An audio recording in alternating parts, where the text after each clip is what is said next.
So, when you're about to take the test, the kind of like the pre-test examination of the car's functionality. So, where the instructor will tell you put on the left indicator, put on the right indicator, match your brakes. Let me see your brake lights. So the instructor asked me to match my brakes, and I matched my accelerator. My car just went vroom, and I was like, Mogbe, I have failed this test.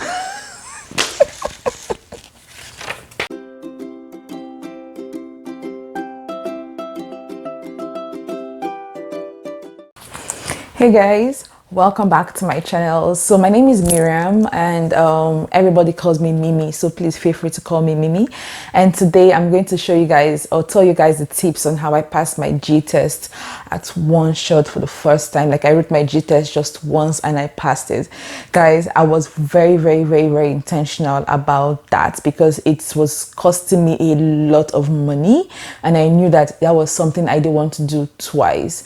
So if you want to know how I passed my G test at the first sitting, please keep watching. And before I go into all that, guys, if you're new to my channel, please subscribe. Your girl is trying to grow. Come on, I'm trying to get monetized. What's keeping you from subscribing, guys?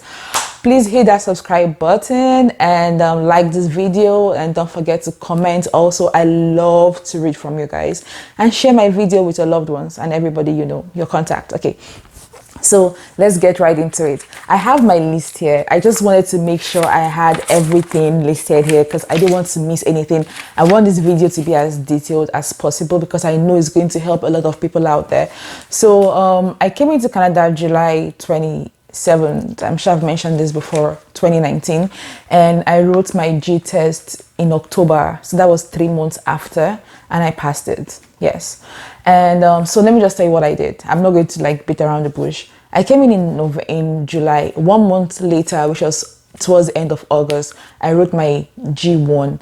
If you're in Canada, you know that G1 is the written computer-based tests that you don't have to be a driver to write it. It's basically just about the rules of the road, and you can just download apps on your phone and use them to study, and that's enough for you to pass. That's what I did, and I passed my G test at one sitting. There are so many apps to download.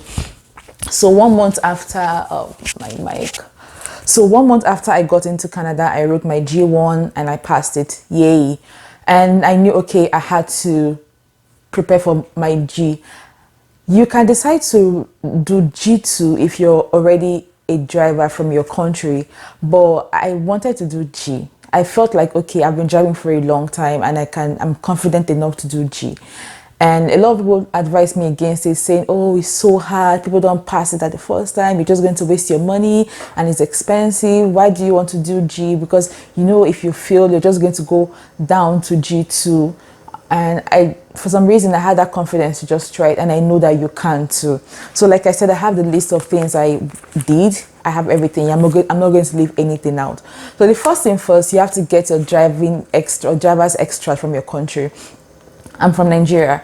Before I left Nigeria, I went to Federal Road Safety Commission and I applied for my driving extract. Your driving extract basically is just a few words, like a letter from Nigerian or from your country's Road Safety Commission to Canadian Road Safety Commission, just letting them know that this person has a valid driver's license with her country. She's been driving for so number of years and all that. So mine was quite detailed. It even had my passport on it. I wish I could show you guys, but no. So, but that's just what it is. So I got my driver's extract from FRS. It didn't even cost me so much, and I brought it to Canada. So that was what, after I when I went to register for my G1 test, I gave them my driver's extract and I told them I was going to do G. So they registered me for the G1. I didn't register for the G yet. I just registered for the G1. I came back. I didn't want to write the G the day I went to register because I wasn't very ready for that G1. So I came back like a week later to write my G1 and I passed it, and then I went to register for my G. Luckily for me, they didn't have I say luckily, and I'll tell you why. They didn't have any close dates. The next best thing was 3 months after, and at first I was disgruntled, but it turned out to work very well. It turned out to work in my favor. So I had 3 months to prepare for my test. So if you don't have your extra from your country, you cannot come to Canada and say, I want to write G1 and then I want to write G. The driving classes in Canada goes like for cars, for automobiles. They have the ones for motorcycles. They have the ones for trucks, the big trucks. But when it comes for cars that everybody drives, that's where you have the G license class. So it goes like this: G1, G2, and G. G1 is the very basic one, the computer-based one, like I talked about before. You don't have to be a driver to write your G1. You can just download apps, study it, read it, and go to the computer, go to the center, write it, and pass, and you're good. After that, you have, I think, like 9 months or 8 months, I'm not sure, to prepare for your G2. 9 months to a year to prepare for your G2, which means you're supposed to go to a driving school. That's if you're not a driver yet. Go to a driving school, learn how to drive, and then go back to the test center and write your G2. If you're already a driver from your country and you have your driver's extract, you have the option of either writing the G2 or going straight to the G. Most people opt for the G2 because, well, it's easier. And after the G2, you have to have the G2 license for like a year and then come back and write the G. So the G is like the final stage. After the G, you don't have to write any more driving tests. You're just like you don't ever have, except you probably have like demerits and some issues and they suspend your license, and then you have to like take a test again before they like give you back your license. Yeah, so but as long as you're good, you don't ever have to write or take another driving test again in your life in Canada. So I was like, I don't want to do G2. I want to do G1. So the first thing first for you to even write G2 is for, as a new immigrant in Canada, you have to have the driving extract from your own country, and that's the first tip. The second tip I have here is, okay, yes, this is very important. Don't delay. Take the test as soon as possible. So if you can see, I came in July. I did my G1 in August, and in October, I did my G test. I didn't want to delay. A lot of things can happen when you delay. Procrastination is very, very bad. It should just make you, before you know it, you're not even going to do it again. Second of all, when you stay in Canada for months without driving, most likely you're going to lose that confidence you had in yourself, because you came into the country as a seasoned driver and then you now stayed for months without driving. So you won't be very confident in yourself to go and take a G test. You probably just have to go and take a G2 to be on the safe side. So for me, I just felt like, okay, I've been driving for so many years in Nigeria. I'm still fresh. I just need to just do this and get this and be done with it. I didn't want to delay. I have a friend that we came in together. I encouraged her to try and do it, but she refused. And I kid you not, this is 1 year after. She still has only the G1. She hasn't even taken the G2. Procrastination is bad. So if you can, come in, register for it, but please give yourself time to prepare for it, at least 2 to 3 months to prepare for it. But make sure you write the test or you take the test as soon as possible. Don't delay. And the second, okay, I've already talked about this before. Book your test like 2 to 3 months in advance to give you enough time to prepare. Guys, very, very important. You think you know how to drive in your country. When you come here, and you start driving, you realize that everything you know in your country is just babadash, because the rules of driving in Canada are completely different.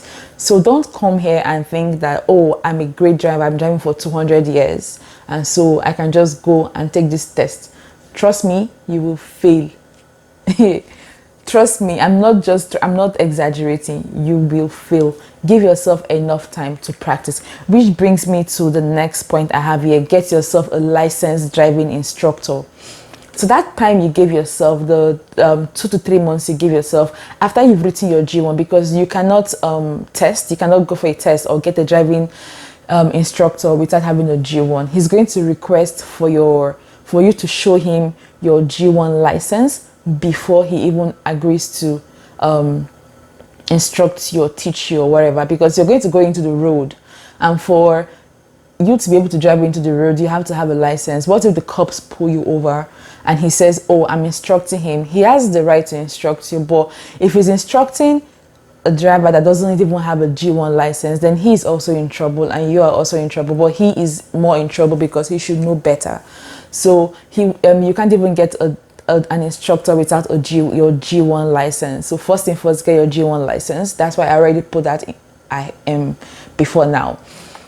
And then you get a licensed instructor. If you're lucky, you will get a very good instructor that will be patient with you.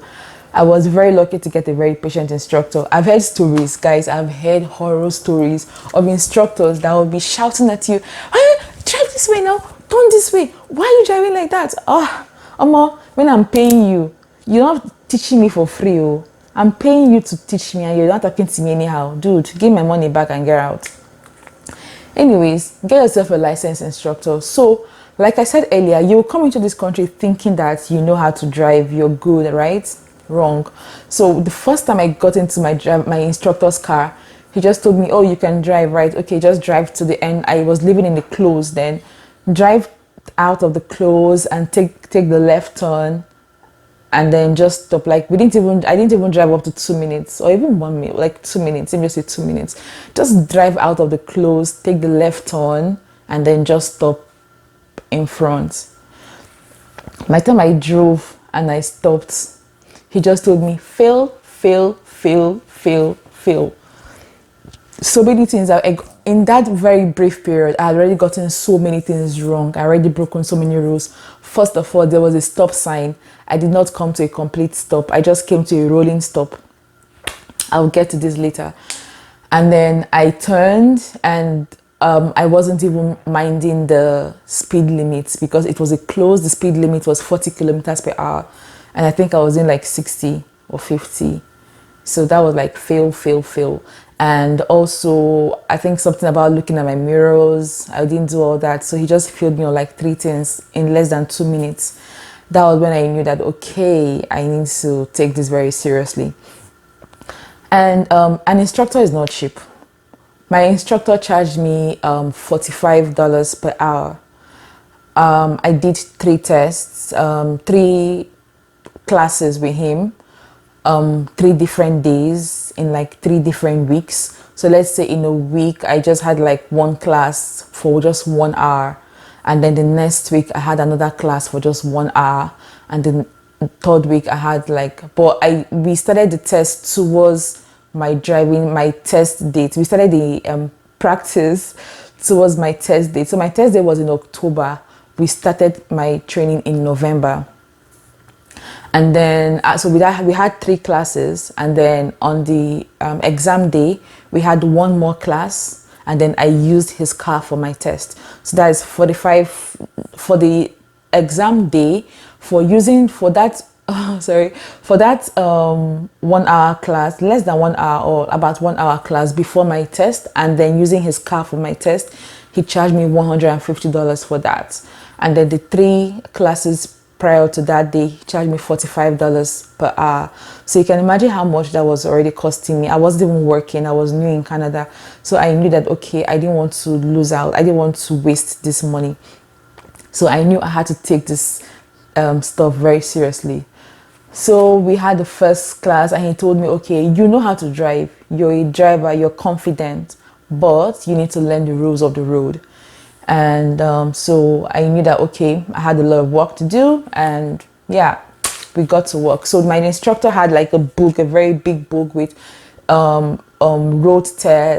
instructions and signals and all whatnot. So when we drive from here to here, if I make any mistake, he'll tell me to pull over, and then he'll tell me what I need to do. Show me like diagrams showing you how you're supposed to turn, what you're supposed to do. So that really helped a lot.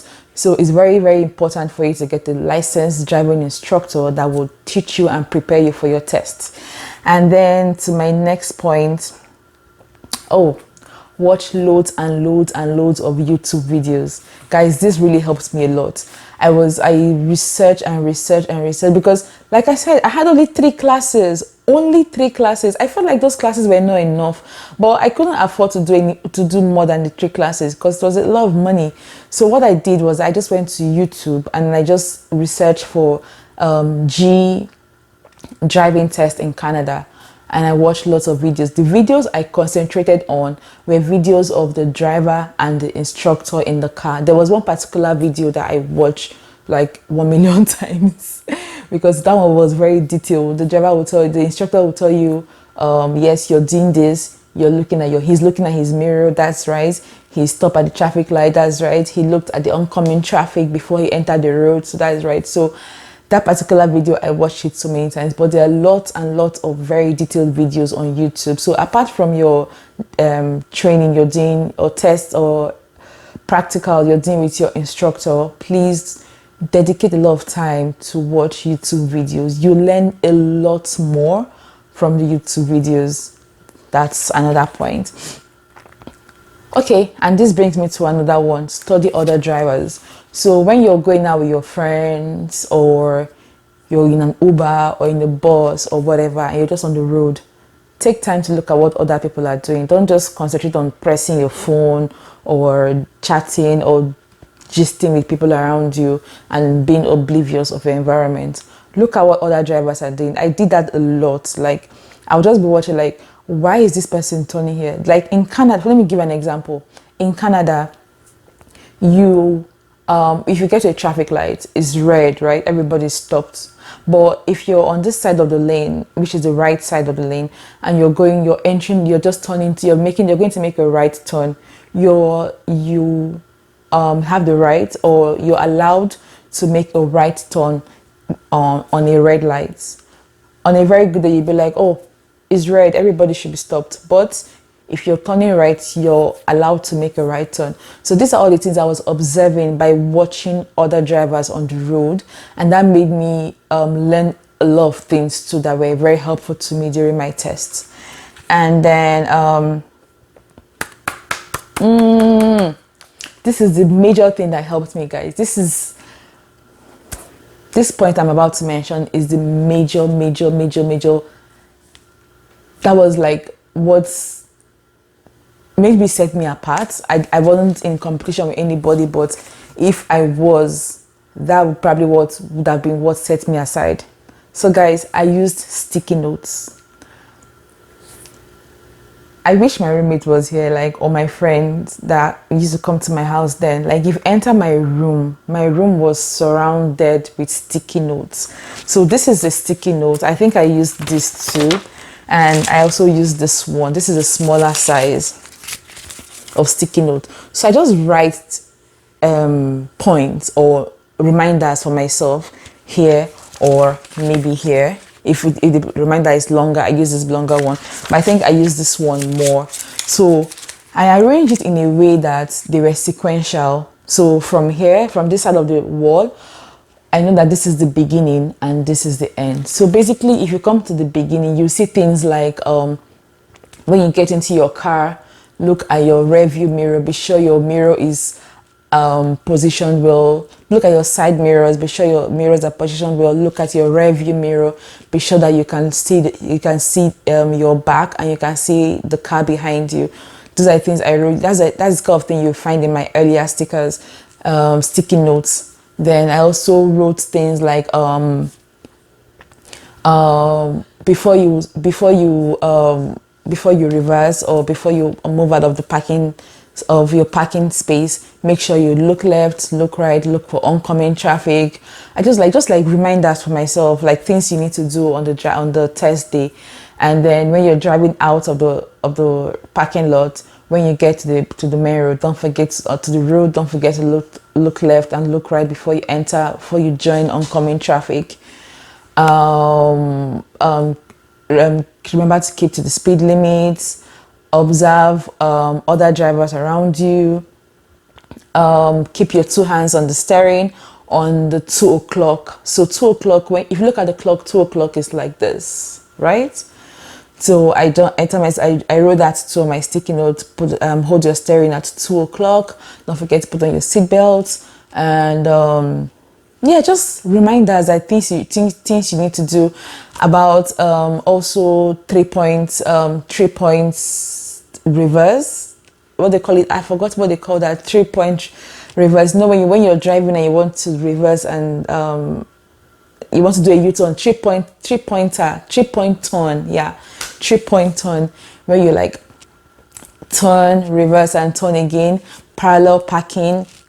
I just wrote like so many reminders for myself, and I just made it from the beginning to the end, because you're going to do a 3 point turn, you're going to do parallel parking, all those things, you're going to do all of them. So I'll just like, maybe like something like this big one, I'll just write like 3 point turn. I'll now like, let me say like 3 point turn, I'll now rule it. Then I'll just give myself the tips of 3 point turn. Make sure you do this. Don't turn too close to to a car that is parked, and when you're reversing, make sure you turn back to look at your back when you're reversing, like stuff like that. So put that pointer under the 3 point turn and then stick it on my wall, guys. The sticky notes helped me a lot. I wish I took pictures of my wall then. My wall was filled with sticky notes. So in the morning when I wake up, as I'm getting dressed for work, okay, I wasn't working then. I think I had started working then. Yes, my first job. As I'm getting ready for work, I'm just like getting dressed and then reading my sticky notes, going from the beginning to the end.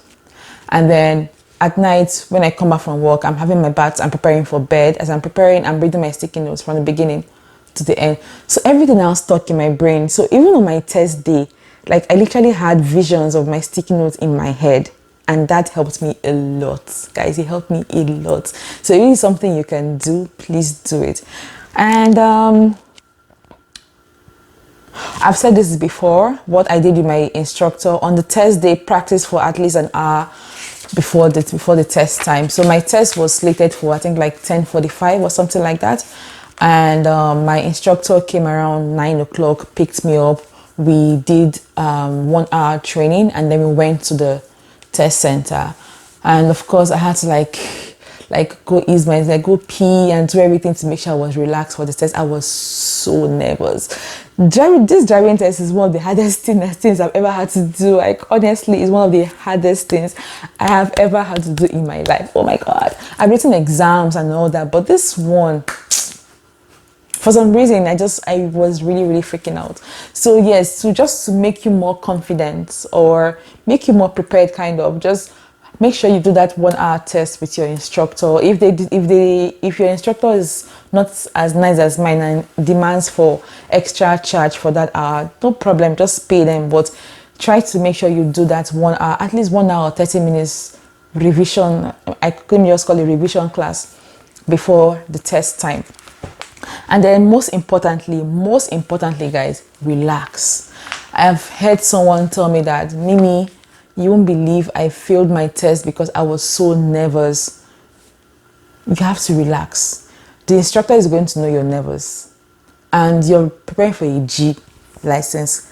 G is the highest. So you should not be nervous. Your G, okay, writing a G exam technically means that you're a seasoned driver. That's what you're trying to tell us. I'm seasoned enough to drive drive the roads of Canada, to enter the highways of Canada. So it means that if you're entering the highways where trucks and big trailers and all that are driving, you should be confident enough to drive there. So you have to relax and be confident when you're driving. What nerves can do for you during the test is just crazy. Nerves can make you go way above the speed limit, and like you're just fluctuating between 40 and 80 and 40 and 80 because you're nervous. And trust me, you've already failed if you do that. Just like when I was preparing for my test, like when I was already, the instructor was with me already, and they were doing the pre-test car, I don't know what to call that, but basically he'll just check the functionality of your car. So he'll tell you, oh, put on your left indicator, put on your right indicator, put on your brake lights, and make sure your brake lights are working. Damn, this guy asked me to match my brake, and I matched my accelerator. My car just went woo. Oh my god, I'm like, oh shit, I have failed this test. So that's what nerves can do. Imagine if that was us driving on the road, and when I'm supposed to match the brake, I went to match the accelerator, and I probably went boom, like maybe like past the stop sign without stopping. Maybe I'm supposed to stop at the stop sign, and because I'm nervous, I went to match the accelerator and I just zoomed past the stop sign. That's an immediate fail. They have their laptop and tablets with them there.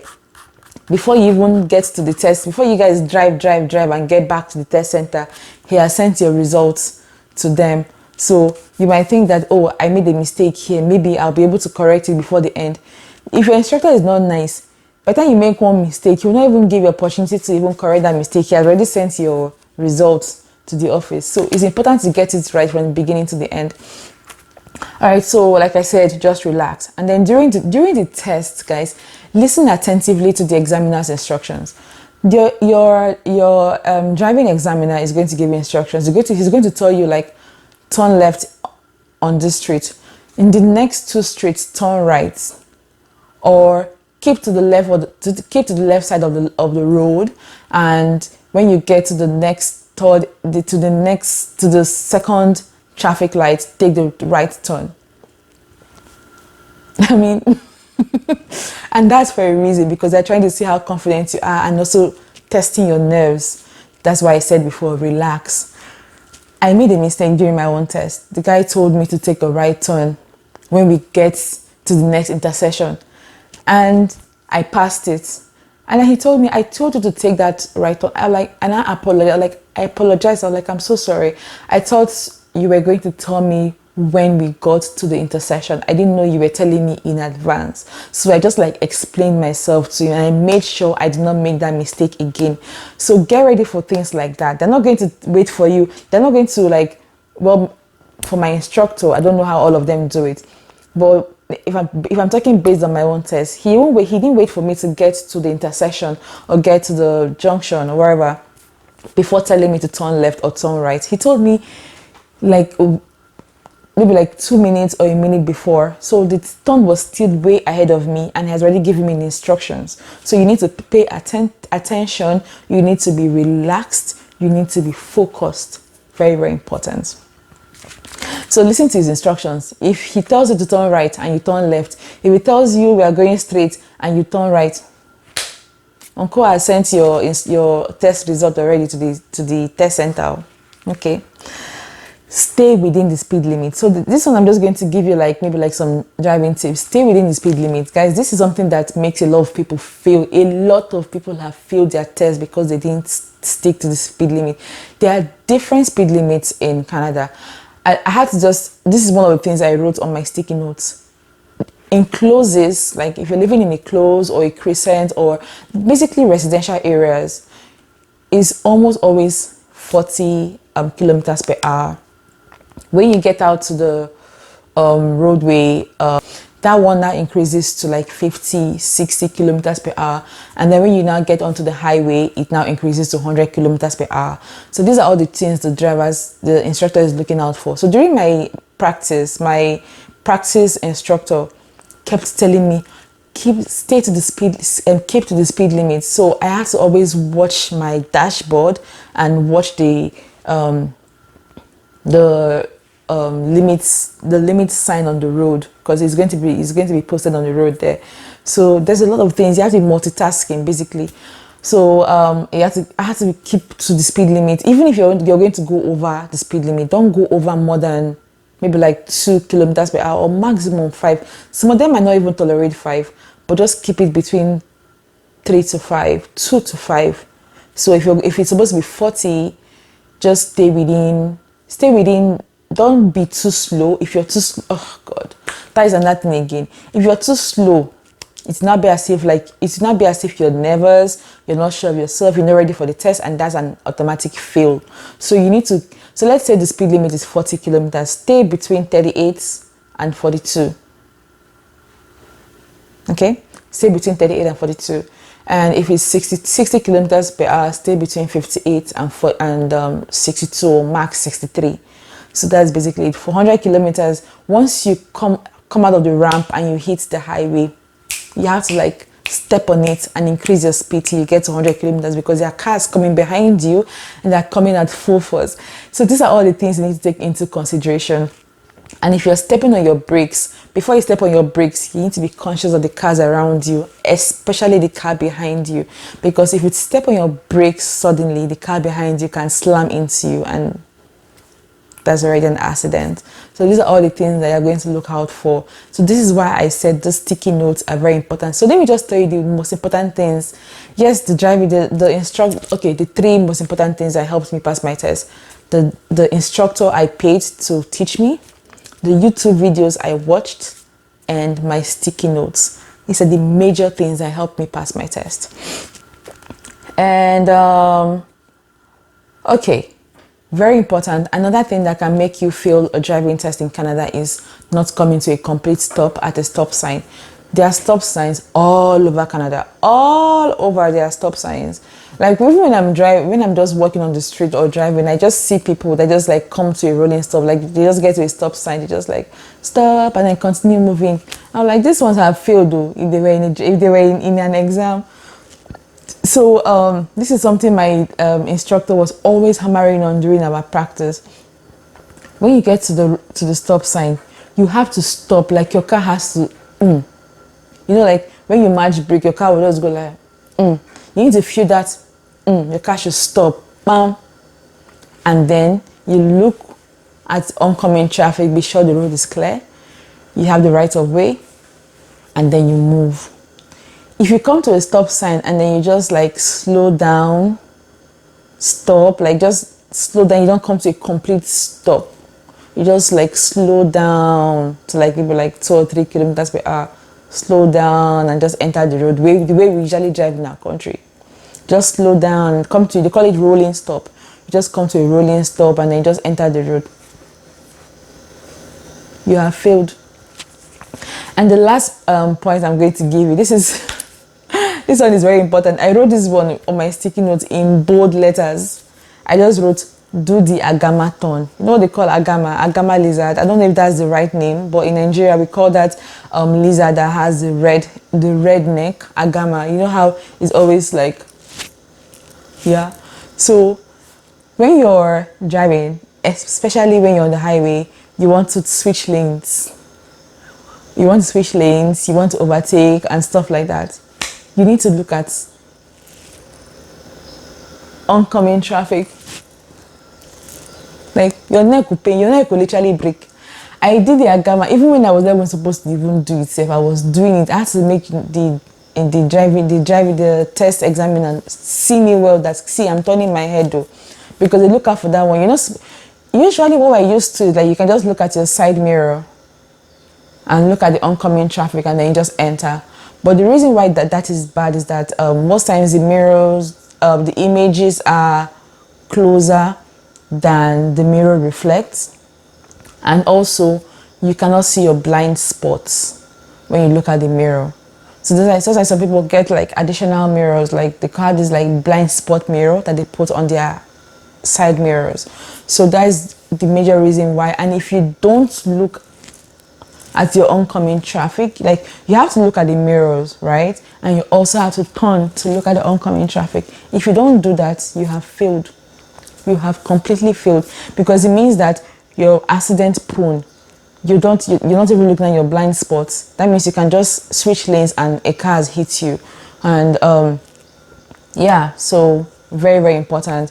So these are the major tips I'm going to leave for you guys. I was hoping this video wouldn't be long, but looking at it now is already very long, and everything I've said is so important. So I don't think I want to even leave anything out of this video. So I'm just going to stop here. I've already left the very major points that will help you pass your G test. Guys, if you know all these things and you're not confident and nervous, then knowing all these things are now wasted. This knowledge is wasted. So I think the most important thing is for you to be confident in yourself and just go there with the positive attitude. Tell yourself, yes, I got this. If you go there being very nervous, I'm sorry, you most likely fail that exam. It's okay to be nervous. It's very, very okay to be nervous, but please be focused and be sure of what you want to do, and don't lose control, don't lose attention, don't allow the nerves to get the best of you.